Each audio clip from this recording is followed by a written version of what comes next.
what's happened today is exceptional, but this case was always exceptional. A request was made by the Indian government for the extradition of 3 men whom the government must have known, on the evidence it produced, were innocent of the charges. They must have known because the Indian government today withdrew the case, abandoned the case, on the basis that they had no evidence on which to charge. This is an extraordinarily serious matter. That a government, knowing the evidence it has, can go against 3 men in another country and hope to obtain their extradition to India. Now, there are more reasons than the lack of evidence. There are more reasons than the lack of evidence to drop the case today. This case is being tried not for the first time in this country. What the Indian government did not tell the court was there have been trials of this case of other men in India over many years, and they have all been acquitted. And the judgments in those cases, serious judgments by Indian judges, have said that the evidence, the same evidence that is produced here, was fabricated. That witnesses were coerced. That witnesses did not say what the prosecution said they said. How can it be that prosecutors are able to try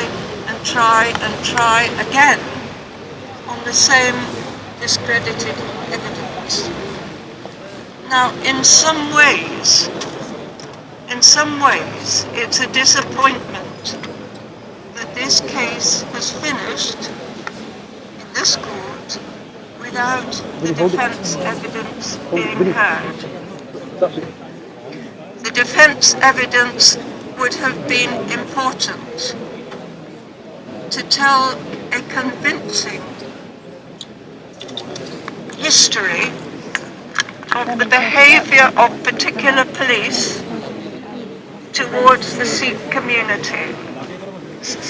The repeated use of legislation of enormous reach, Unlawful Activities Prevention Act.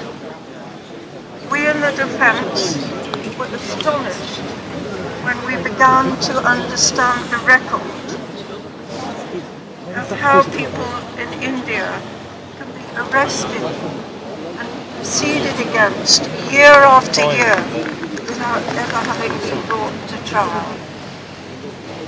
This case, if it had been heard in full, would have had importance to understanding the process of law as it's brought against the Sikh community in India.